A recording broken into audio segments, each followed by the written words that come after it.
Hey guys, welcome back to Wheelin' with Wally. In this video I'm going to be tackling something that I've both been excited to do and dreading a little bit, and that is custom making a roof rack for my Jeep. And the reason I'm doing this is because the ones you can buy online won't work with the aftermarket parts I put on there, like my rear bumper and tire carrier. That interferes with a lot of the mounting, and I also want to make one that's low profile enough that I can still get it into my garage. So to do that, I have to custom make one. And the big reason I'm doing a roof rack in the first place is for my rooftop tent to go up there, and that's very important for the trip I'm planning in August to be able to camp and overland when I go out to Colorado and Utah. The reason I'm dreading it is because I'm not exactly a fabricator and I've never done anything like this before, but I'm willing to try and let you guys watch me either succeed or fail. So let's go ahead and take a look at what we're going to need.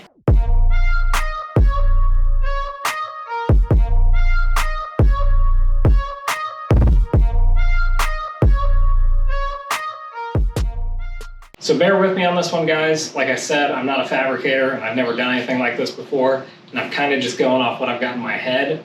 So it's going to be kind of a trial by fire process. But real quick, I wanted to show you what I'm using to build it with and kind of my general idea. So the main material I'm going to use for this build is 1¼ inch square stock. It's 12 gauge, and I've got a little pile of it down here. I went with square stock just because I think it'll be an easier, cleaner look. I don't have to worry about tubing, bending tubing, or cutting those angles so it overlaps. This is just going to butt up and everything's going to be straight lines. So hopefully it'll be easy to use. That and my rear bumper tire carrier rack and stuff, that's square tubing, so it'll kind of match that. And I'll drop in the video here on the screen the lengths and amounts I needed of each thing. That way you guys roughly know what to order if you need to do it yourself. And I do want to say too, I was originally looking at buying this on Amazon, and it was going to be pretty expensive, upwards of like $900 for what I have here. And then I found a steel supplier here near me that's what they do, is supply steel.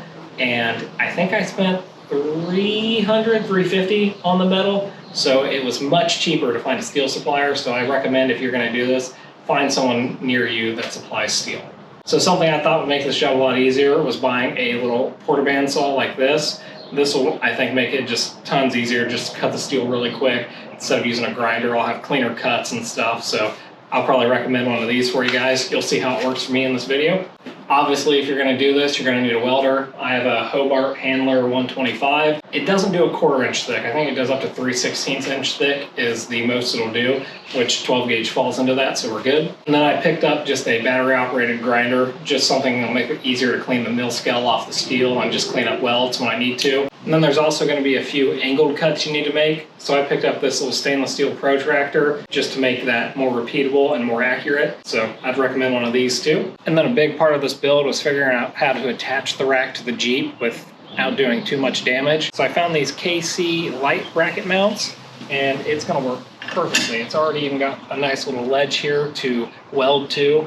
I'll reinforce it a little bit, but I think this is going to work out great. So this is how I'm going to attach the rack to the front. I also went ahead and bought just a bunch of pre-made gussets on Amazon. These should reinforce corners and any overhangs. I'll be able to weld those on there to make it a lot stronger. So this will save me time from trying to make my own, and they'll just look cleaner. And then last, probably the most expensive thing I bought that I feel like I'm going to end up regretting a little bit, is this big tube bender back here in the corner from Harbor Freight. The tube bender itself was around, I think, $300. And it comes with a few size dies in there, but they were all for round tube. So then I found some nice dies. I can't remember the company's name off the top of my head, but I'll drop it in the description for you guys or here on the video. And I bought those dies for square tubing for the 1¼ inch, and those were like another $300. So the thing I'm going to start with on this build is getting these bolts out so I can get that KC light mount on here, and then I can kind of measure angles and start cutting some metal and kind of see how everything works, hopefully the way I want it to. But if you've never messed with these before, these are always a nightmare for a lot of people I see. They either break or they won't come out and they strip them. So first thing, probably want to use an impact on these. It'll help a lot. But I'll show you on this top one, not too much because I don't want to strip it. These are really stuck in there. The impact won't get it out by itself. And it's already kind of spreading that out, so I don't want to go too far. But the big trick with these is take a torch to them, heat them up. It can mess up your paint if you go for too long. I heated these two up. You can kind of see it bubbled the bolt a little bit, and it's a little discolored around there. But using a torch to heat these, heats the Loctite in there and kind of reliquefies it on the bolt so they'll come out. So I counted earlier how long I torched this bolt for, and I think it was about 12 seconds. So I'm just going to try and torch this for about 12 seconds, put the impact back on there, and it should come right out.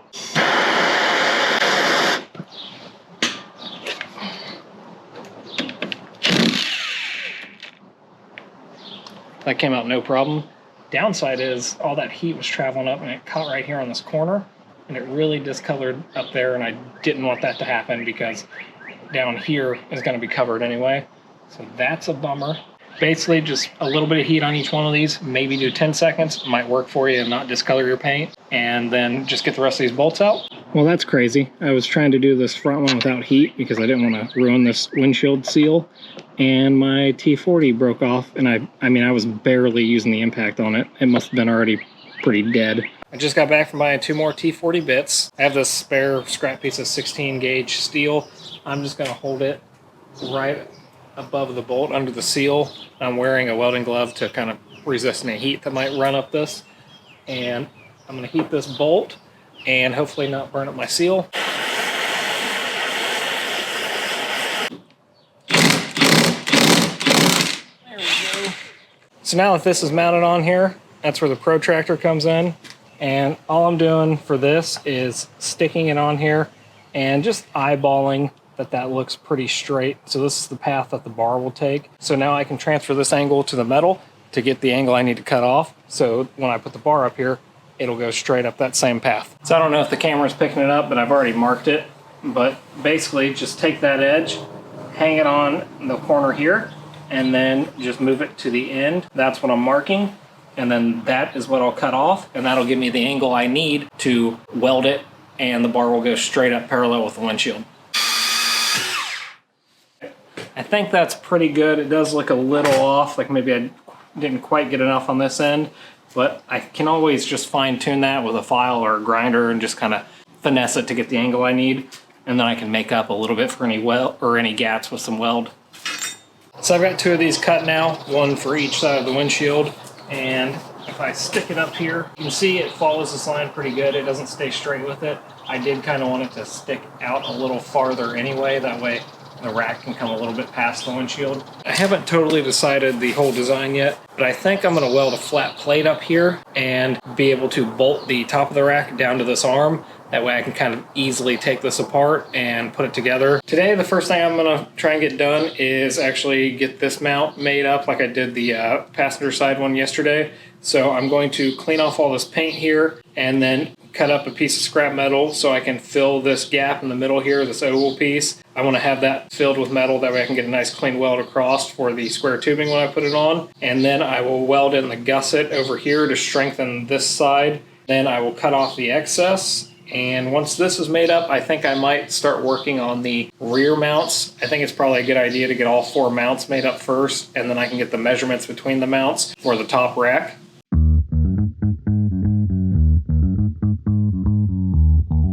I've got most of the paint cleaned off where I need to weld, or at least most of what I can get to easily. I have a scrap piece of metal. What I'm going to do is take it and line one of the edges of this metal up just past the edge here. That way it'll save me some cutting, so I'll just have to cut off this side pretty much, and then I can just lightly grind that down to the right size. And then that is what I need to cut out. Alright, that's pretty good on the sides. Got a bigger gap here on the end than I want, but I think I can make it work. So the next thing I'm going to do is take my gusset, and this gusset's made for a 90-degree angle, but obviously this is not a 90-degree angle. So what I'm going to do is put it flush with this back plate here, and then let this stick out over, and I'm going to get it roughly lined up at the bottom, just a hair over, sticking out on the bottom here. And then I'm just going to take my Sharpie and on the inside mark a line straight across, and that's where I know to cut now, and then it'll fit at that angle. A little bit of a high point in the back, I'm just going to knock that down with the grinder real quick, and then it'll sit a little more flush. So for welding, you want everything to have no impurities, so you want to get all the paint and then the greases off. And to get the grease off, I'm just going to use brake cleaner, spray it down, give it a quick wipe.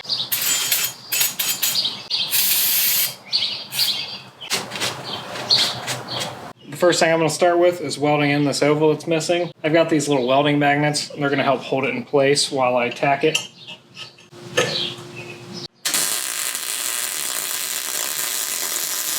So I've got that weld ground down flat enough I can get that square tubing on. Now I'm going to put that gusset in here, and I'm just going to probably just wing it and kind of hold it and try and tack it.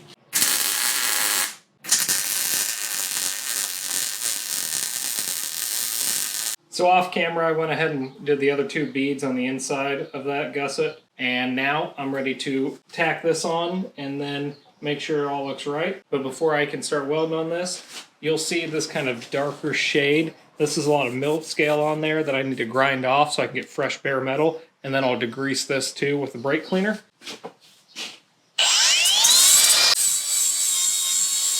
So that looks good, so I'm just going to walk over there and degrease it real quick, and then I'll come back and I'll try and line it up and tack it on there. Now I'm going to take this off, take it over to the Jeep, and make sure it runs up the windshield frame like I want it to, and roughly to match the other side. It's not perfect, but it's so close, I don't think I can be bothered enough to mess with it. I'm just going to do these 3 sides real quick.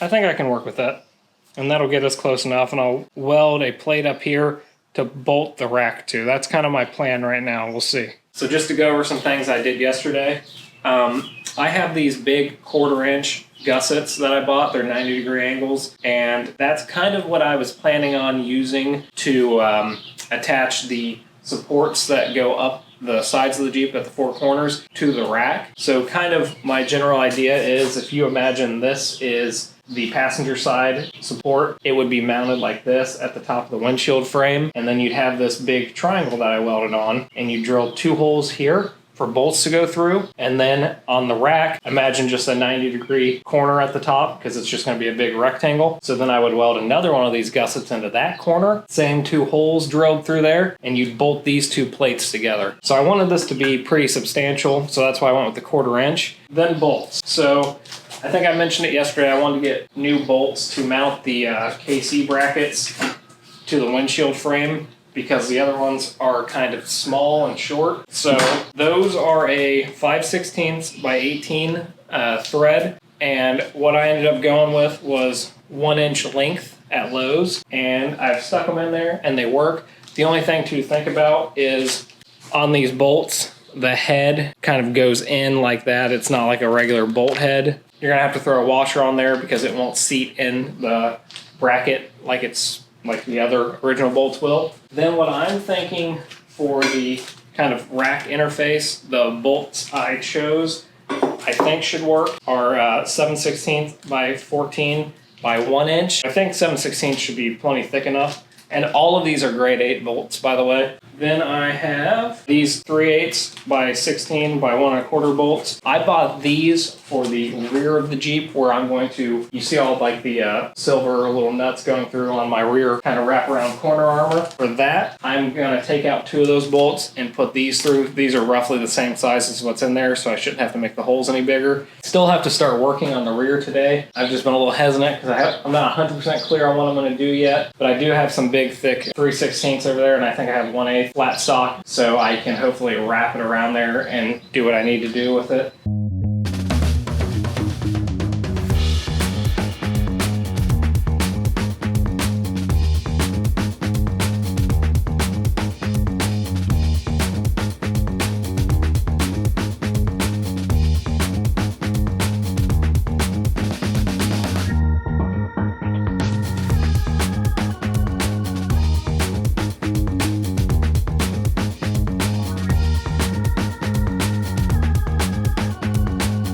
So it's way later in the day now. I got the rear mounts done, so I'm going to kind of talk you through what I did there. I was going to try and film more, but Mike offered to come over and help me, and he got over here, said something about not having the right dress or something for camera. So I just put it on a time lapse, and we went to work and got some stuff done. So early on in the time lapse, you saw me working at the anvil a lot. I brought out my forge, and I was heating this 1/8 inch piece of flat stock and just working the curve. I kind of just kept bending it into a curve, taking it up, setting it on that back corner of my Jeep and making sure that it kind of was fitting. And I got it really, really close, but it was still just a little tweaked. So what I finally did was I heated it, all of it, really hot, and then I took it up and I held it right up on the Jeep and I just hammered it gently, not too crazy, hammered it while it was on that curve to make it form fit perfectly. And it came out really good. I got that bend really nice. I did that for both sides. I already had the holes in my Jeep for my body armor, so I used those 2 holes. This piece of flat stock, I held it up in that area, and then I took a marker from the other side of the hole and marked them on there, and then I drilled those out. So once we got those on there, basically all we did, and I'll take you over there in a second and show you more, we took a piece of the square tubing and we set it up and got the rough angle we wanted it at. We kind of just eyeballed it. We did use a little, can't think of the word, to get the angle, one of the digital angle meters or whatever you call that if you are an adult. I held it up there and we kind of squared it up, made sure it was kind of square to the Jeep, just mostly eyeball, and then we marked where to cut it on here, and it came out to a really angled cut. So what I did was I took the quarter band saw and I ran it down at an angle. It was kind of hard to do, but I just kind of took it slow. I drew some nice lines on there to follow, and I just ran it down, and it, you know, I cut very little off this side, but a lot off this corner, and that let me fit it on the angle and still keep it square to the Jeep. And then I welded it on. Well, we took it over there, had this plate bolted on there, and held it up there, and I tacked it in place while it was on the Jeep, and we had it looking good. And then I brought it back because it was right next to the gas tank, and I ran the beads down it, and it welded really strong. So I think this is going to be awesome. I'll take you over there real quick and show you. I used this hole and the hole back here, and I used that 1/8 inch flat stock, and I wrapped it around, and I kind of ground off this corner a little bit of my armor just so the bar would fit better right there. And imagine that 1/8 inch stock is on here. We just held the bar up just above both pieces of metal and got it squared up like left to right on the Jeep so it looked good. And then we just marked where it was touching the metal on each side, and that's how I knew where to cut. And so once I had it marked, I just took it, cut it, and then we brought it back over here and got it squared up, made sure the gaps weren't too big, and then I tacked it in place, and then I took all of that off and took it back inside to the bench and welded it on. So this is what it looks like all mocked up. It actually came out really nice. I'm pretty happy with how the design's going. The only thing I'm still gonna have to do, I think, is to put this on the tube bender and kick it in towards the top some, because the front bar is pretty in line with the top, and this sticks over about 5 inches to the side.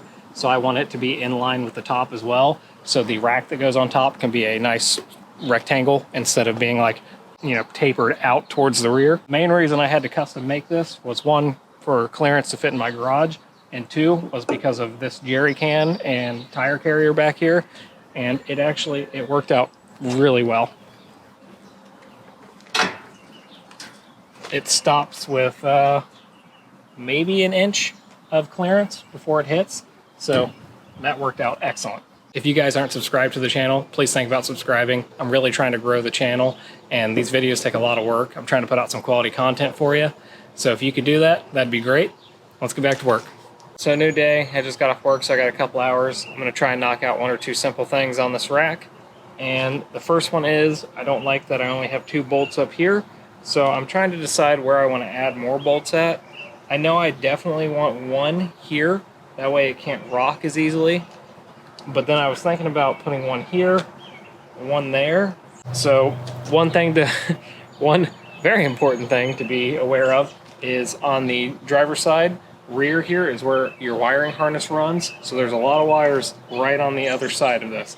So if you're going to drill through here, make sure you block or move your wires out of the way so your drill can't punch through and ruin your day.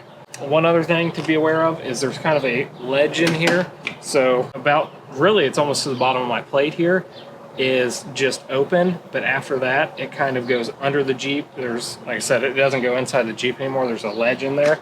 So I kind of measured it on the inside, and I have about 2 inches from that ledge to this bolt, and measuring it on the outside, you can see from the bottom of this plate to that bolt is 2 inches. So as long as I'm right here, because I want to leave a little bit of a plate under the bolt too, so it's got a good bite, As long as I'm in this area, I have plenty of clearance. Should easily be able to get a nut on the inside. This side's going to be a little easier because there's no wires in here running along the side of the body to worry about. So real quick, I'm just going to kind of pick some spots to mark the holes. So after I get those marked, I'm going to take a punch and a hammer, and I'm going to center punch where I want to drill the hole. So I'm going to start drilling these out real quick. It's going to be long and painful. My bits are getting a little dull, but I've been too lazy to replace them or sharpen them.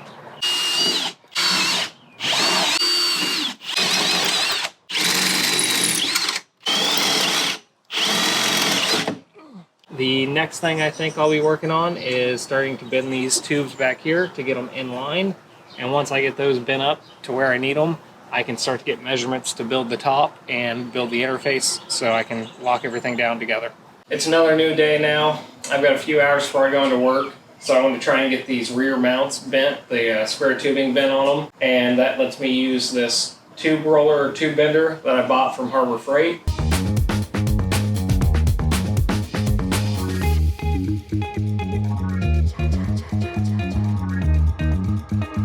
So that actually didn't take nearly as long as I thought it would. I think I'm pretty much where I need to be on the bend. I might have to add a little bit more here in a little bit, but I think that's pretty good. So I wanted to stop the time lapse before I started the other one and give you guys a little tip, something I did that I think makes sense. When I got this bend to where I thought it was good enough that I removed it from here, before I removed it, I marked the threads with a Sharpie at the top of this plate here, so I knew exactly where to take the other one down to get the same degree of bend. So it kind of gives you a reference point, if you will. One other thing I was going to say is I could have done the bend higher up, or I could have done multiple little bends, but one thing about doing the bend at the lowest point like this is you can get away with a smaller bend because over a distance it gives you a bigger curve in. So if I had done this little bend up here, it would not be nearly enough to get me where I need to go.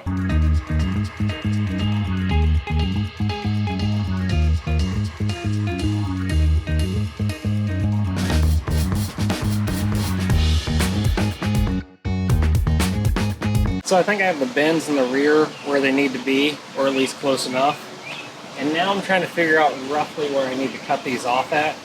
And if you guys can see, it sits way higher up here than it does towards the middle or even the rear of the Jeep. And that's because the top has the bow in the center, and then in the back it also has a little bit of a bow and frame. It's going to have a little extra clearance up here, but I need to make sure it clears this for the bars that go across. One thing I did was take this bar and I set it at the highest point in the center, and then I brought it over here, stuck my level on it, and I got it to about 0. I think I was like 0.1 or 0.2. So I knew that this is roughly where that needs cut off at. And then I took it to the rear and I leveled it back there too. And I can see that it does clear that middle hump that way. And then also none of my surfaces are totally level. The driveway's kind of sloped, so it's the garage. So I took that, I set it right here on the body and I zeroed it. It kind of gets the slope that's already there and considers that 0. It's not perfect because that's on a perfectly flat spot, but it's better than just kind of guessing. I think I've kind of got a plan now. I'm going to mark those so I roughly know where to cut, just to give me an idea. I don't think I'm ready to commit to the cut yet, but then I'll do the same thing on the other side and then kind of measure the distances and make sure they all match on each side. Okay, so I got those marked. I went to a kind of level parking lot, a little more level than my sloped driveway to mark it. The fronts I did good, but I didn't think when I was there, I marked the outside of the rears. And since I put that curve in them, since I only marked the outside to keep it flat on top, the cut will be angled. So you'll see I have this in the vise really weird, and that's to give me a kind of sloped cut. But this isn't really the correct angle, I just kind of eyeballed that. So what I'm going to do is probably cut it about 1/4 inch past the line, just so it's sized down and stuff, and then I should be able to leave them on there and pull in and out of the garage and grind that down in the future to get it right. So I'm just going to go ahead and cut these just because I'm already pretty prepped for it. So here we go.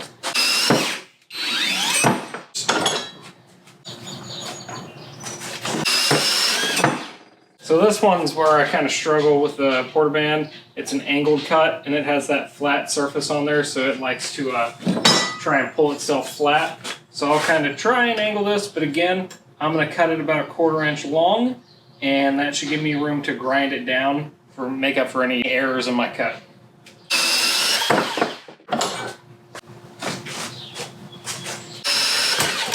All right, so all of that should be pretty close to cut correctly now, within a 1/4 inch or so. The next step will be grinding it down to get it as close as possible to that line I made on there. Okay, so this is where eyeballing can get you into a little bit of trouble. I mean, I don't know that I could have done much better trying to be more precise, but I just got all the measurements and it is definitely a little out of square. So I'm trying to think of what I want to do, because I do want the top rack to be pretty square. That way I can do some 45-degree cuts on the ends and weld them together. It'll look neater and it'll be a little stronger that way.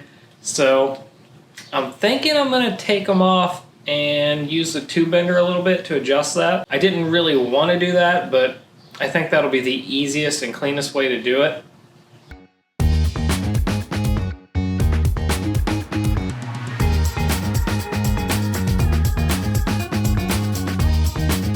So pretend you're on totally flat ground. It won't be totally level in here because I'm in my garage and it's not totally level in here. But I just took a level and I started on one side and I got it level, and then I marked a line with a Sharpie underneath, brought it around, started at that corner, got it level again, marked another line, and I did that on 3 of the 4 sides.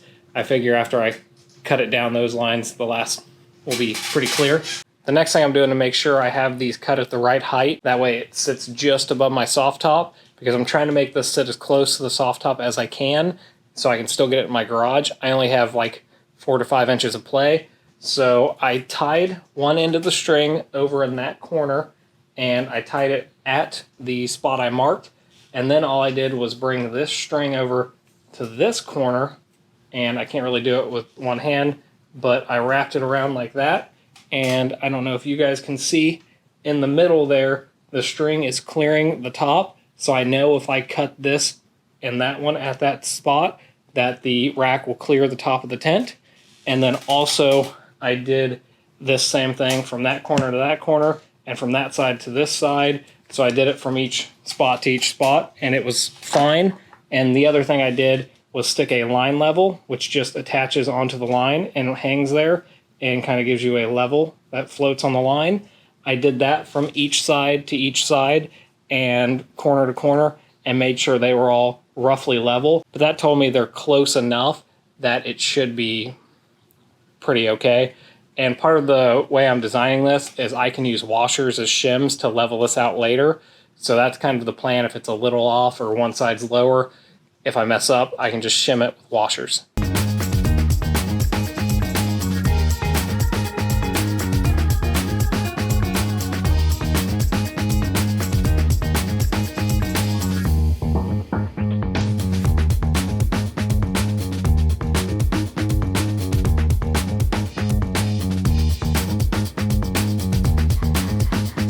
So now I finally got all 4 of those cut to size, pretty much square.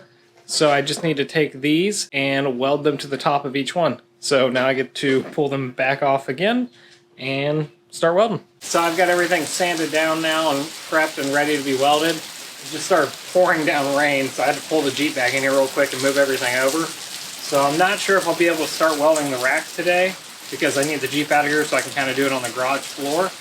But I'm ready to start welding those tabs on, and I'm going to start with them kind of upright, and I will set the little 90-degree gusset on top, and I will tack it, and then I'll kind of flip it over so I can really get in there and weld some beads.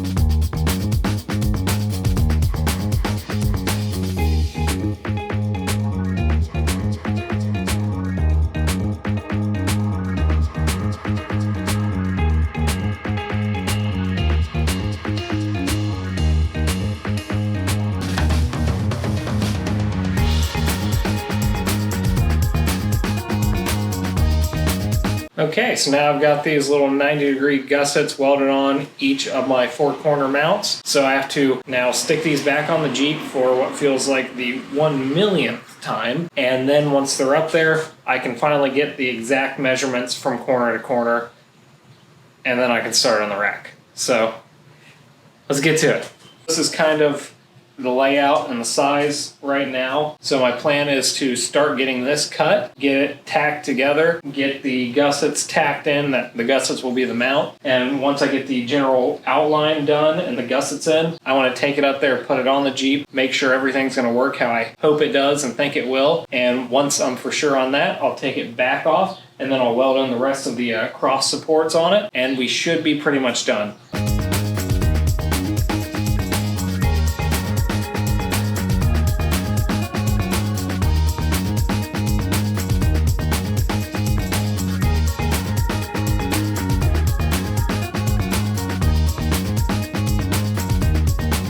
So now that I have the 45 degrees cut into the ends of kind of the top rectangle outline of the rack, I'm almost ready to weld. But before I do that, I need to go kind of sand and grind off all this mill scale and then degrease it. So obviously, because I did this with a grinder and a cutoff wheel, these aren't perfect 45s. So all I'm doing is kind of going around, squaring up the corners. I'm using those 90-degree gussets, kind of sliding it in there, making sure that helps kind of square it up. And then I'm using these magnets that I have that are made for 90 degrees, and I'm sticking them in there to kind of help hold it together. Since my garage floor is a little unlevel, in a couple of places I've just added a shim to kind of square it up side to side, kind of make everything flush. So I've kind of done that at all four corners now. It's not 100%, but I'd say it's about 95 to 98% all squared up. So I think I'm ready to start tacking it in.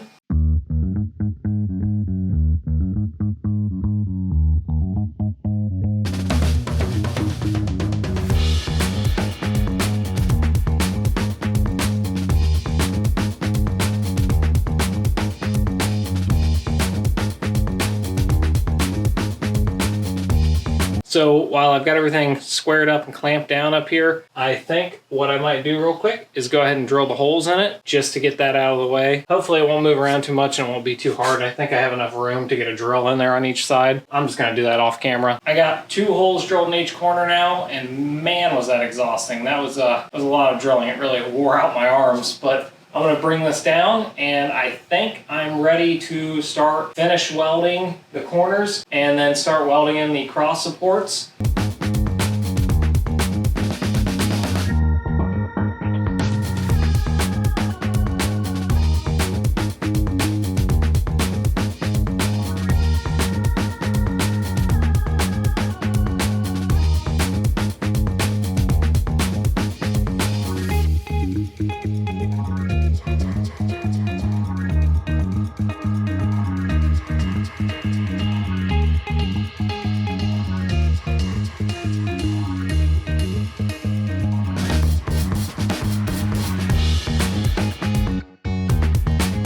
So I've got the rack all welded up and down on the ground. So now I'm cutting the crossbars to length, which is like 54 inches and 54 9/16 of an inch. I cut one, perfect fit, and I'm just gonna keep doing that. I'm gonna have 4 going across, so I need to cut 3 more.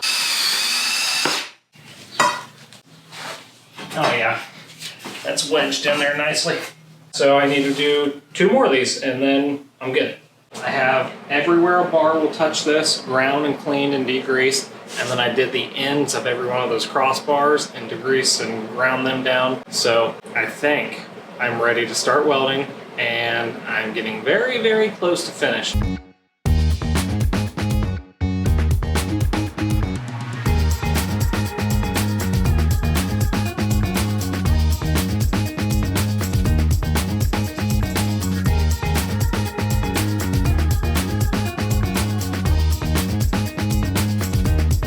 Hey guys, I'm dying. I still have a lot to do tonight. It's already like 9:30, but I've set the rack up there. I'm gonna finish bolting it down real quick.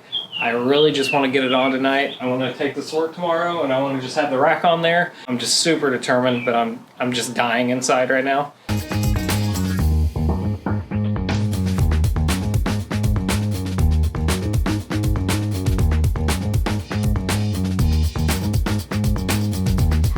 So what I'm doing now is adding in the extra bolts I never added in on these. I'm doing 5 on each one of these corners. I did just realize I think 2 locking washers short, but I'm gonna pop these all off, put washers on them, put locking washers on the ones I have, and nuts, and crank them down. And this thing is so close to being done. I'm super excited. And if you guys like this video or are enjoying it, or if it's helping you at all, please, if you're not subscribed, subscribe to the channel. This one almost killed me. I almost died out here today. But yeah, just drop me a like on the video, share it if you have friends who might be interested, and you know, drop a comment, tell me what you like about the design, tell me what you think I could have done better, because I'm positive there's stuff I could have done better. But you know, this was a huge learning process, and I'm kind of glad I did it, but I also hope to never do it again. Oh, and on the top, I use 7/8 inch bolts. I think they're 7/8 by 1.25 inches. I think it's what I ended up using, and that's a washer and locking washer on top to hopefully keep anything from coming loose. And I'm excited to drive this tomorrow. I want to see if it's going to make a bunch of noise or, I don't know, stay on there, hopefully. I can't wait to get that roof, or get that rooftop tent on there. I almost said roof rack on there. It is on there. All right, see you guys tomorrow. So here's a quick walk around of the rack in the daytime. I think it came out looking pretty good, especially for someone who's never done anything like this before. So I'm a little pleased with myself. There are definitely a lot of little imperfections and mistakes I made along the way, but I think I covered a lot of them during the video. But one of the things I noticed just earlier is it's kind of more prominent on the other side. Let me walk you over there. And it's a little prominent in the front too. The metal did seem to kind of bow. I don't know if you can see that. Kind of drops down in the middle here, and it's really prominent on this side. It might be hard to see on camera, but it just bows down. I don't know exactly why. I don't know if maybe I put too much heat in it too quickly, but I thought I spread it out pretty good and just did quick little beads on each flat and moved around and kind of waited for it to cool here and there. So I don't know if the welding did that. One of the things I really like about how this turned out is how in line everything is with the body and the top. It just kind of follows the windshield frame up. It's kind of squared up with the body. There's maybe a little bit of overhang, but that's kind of good because the tent was going to overhang the windshield and the rear a little bit, so that gives it a little more support that way. But all in all, I'm not losing a lot of clearance when I'm off-roading. You know, when you're off camber, kind of leaning near walls, that's not going to stick out a lot farther, so it's not really losing me anything. And since it's pretty much in line with the body, but a little bit higher, that should kind of touch first, so it almost gives me a little more protection off-road too. So that's kind of cool. Let's hop to the back real quick. So this LOD off-road bumper that I have with these jerry cans was a big reason why I had to build my own rack, because most racks kind of mount somewhere around this taillight or come down this way, and they would have really interfered with this jerry can and my bumper swinging open, or my tire carrier swinging open. So I had a very narrow area over here that I could actually mount this to. So look how close I got this.